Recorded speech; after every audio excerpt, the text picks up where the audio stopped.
never slow up, no I don't take shit. I got no love for the fakeness. If you wanna play tough and wanna hate this, I'll always show up. I don't ever slow up, no I don't.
Pertemuan ini, mari kita berdoa. Saya akan memimpin dalam keyakinan Kristen, dan yang beragama lain bisa berdoa dengan keyakinannya.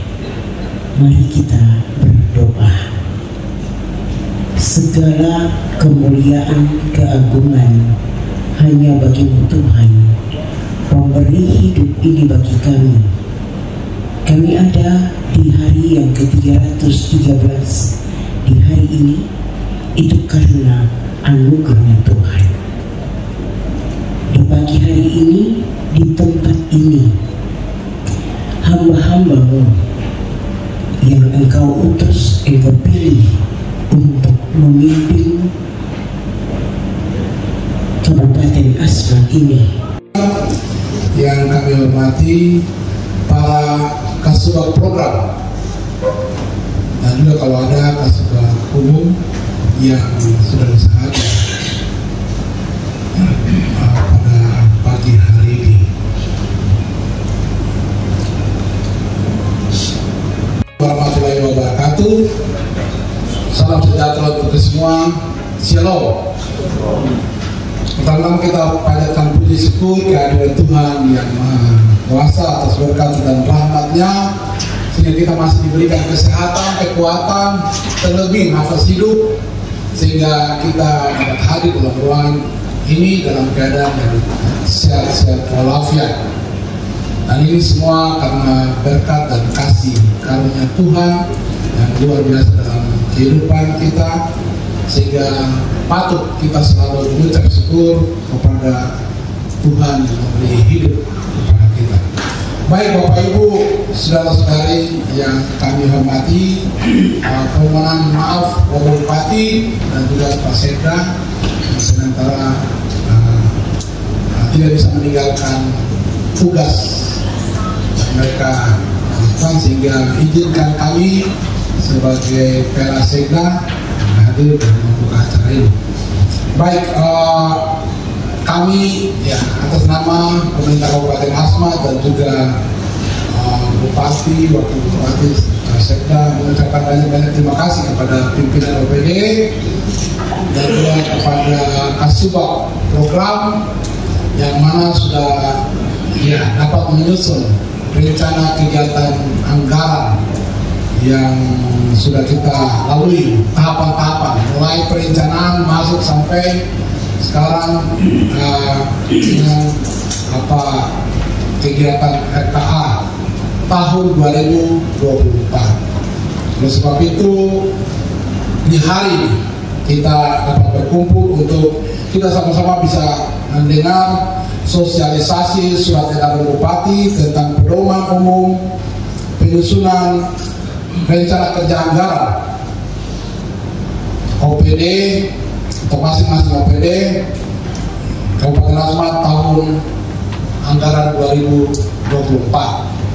Ya, saya mau sampaikan bahwa teman-teman pimpinan OPD dengan Kasubag, mari kita konsentrasi seperti apa yang kemarin sudah disampaikan Kepala BPKD atau tim sekretaris tim TAPD bahwa dana kita pada tahun 2024 ya, sudah mulai minus, tidak seperti yang tahun-tahun yang lalu.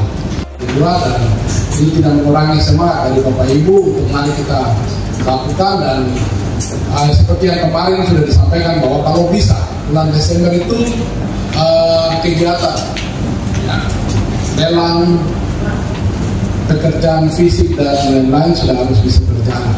Jadi ya, kalau kita bisa cepat luar biasa, kita bisa mengikuti aturan-aturan yang sudah disampaikan dari pemerintah kita, pemerintah Republik Indonesia.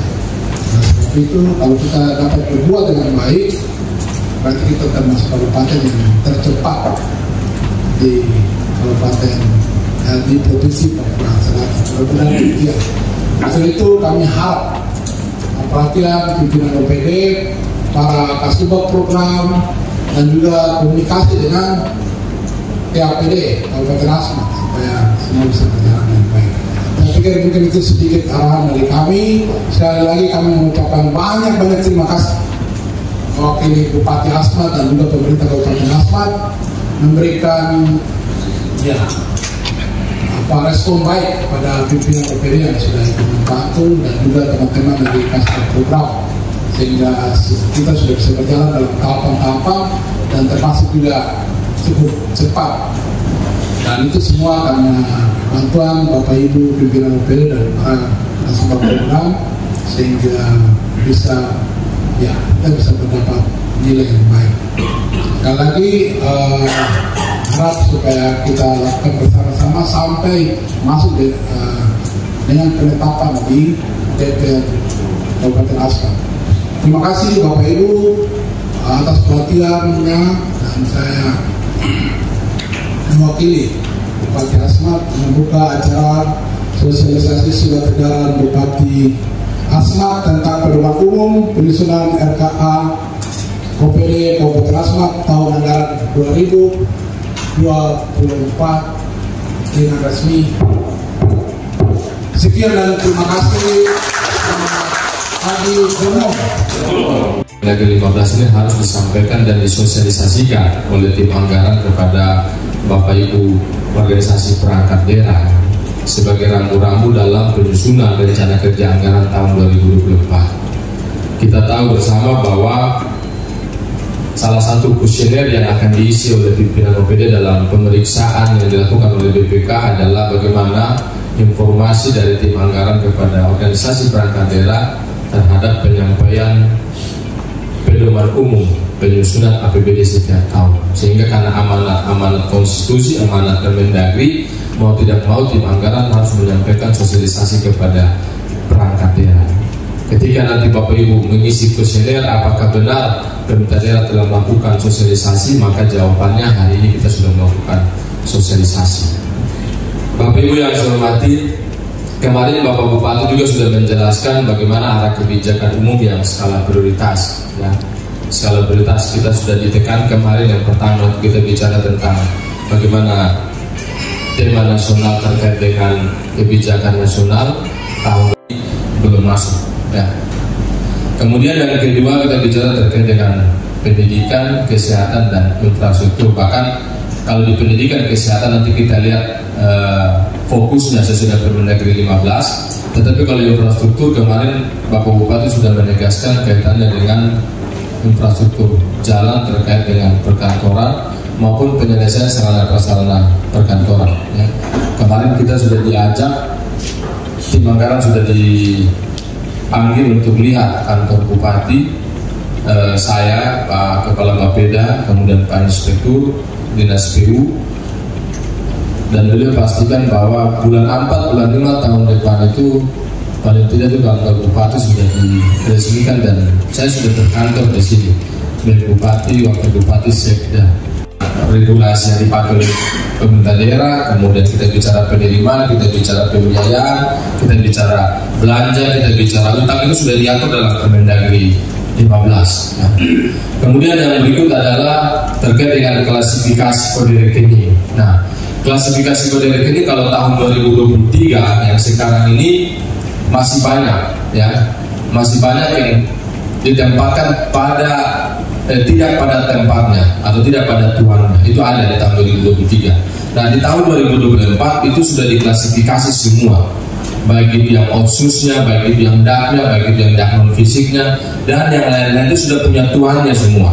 Jadi tidak bisa lagi kalau kita mengikuti dalam SCPD yang tidak sesuai, karena itu sudah ada. Di sebuah program itu kita sudah share semua klasifikasi, surat-surat edaran, bahkan sudah ada pemetaan klasifikasi kode rekening, program dan kegiatan sampai sub kegiatannya. Jadi sudah ada. Sehingga Bapak Ibu kalau nyusun program sudah ada tuannya, sudah ada letaknya. Jadi bisa dia berdiri sendiri lagi. Pasti. Terus di provinsi ada tidak, kemudian di daerah ada atau tidak. Kemudian yang berikut adalah prinsip penyusunan APBD, kemudian kebijakan penyusunan, kemudian teknis penyusunan sampai dengan hal-hal khusus. Ini yang nanti kita bahas dalam substansi penyusunan APBD tahun 2024. Yang berikut prioritas pembangunan nasional. Nah, ini ada 7 prioritas nasional. Kemarin sudah dijelaskan. Ya. 7 prioritas nasional. Yang pertama, memperkuat ketahanan ekonomi dan pertumbuhan berkualitas dan berkeadilan. Sampai dengan terakhir kita bicara memperkuat stabilitas Polhukam HAM. Nah, 7 prioritas nasional ini mungkin juga kita pastikan adanya perkiraan silpa yang nanti kita akui di dalam APBD tahun 2024. Kemungkinan itu ada, ya. Karena kita lihat bahwa di tahun 2023 itu ada sumber penerimaan 1 yang sudah melebihi over target penerimaan. Saudara sekalian yang berkesempatan hadir, pertama-tama saya sampaikan bahwa kami dari DPRD Kabupaten Asmat menyimak tadi apa disampaikan oleh Saudara Sekretaris TAPD dalam persiapan penyusunan APBD ini. Saya sepakat untuk kita lebih teliti, lebih efisien. Hubungannya dengan itu karena kita menghadapi beberapa agenda besar ke depan, khusus tahun 2024, yaitu agenda nasional kita, pemilihan presiden maupun legislatif, termasuk juga pilkada serentak yang akan dilaksanakan bulan Oktober 2024. Olehnya itu kami berharap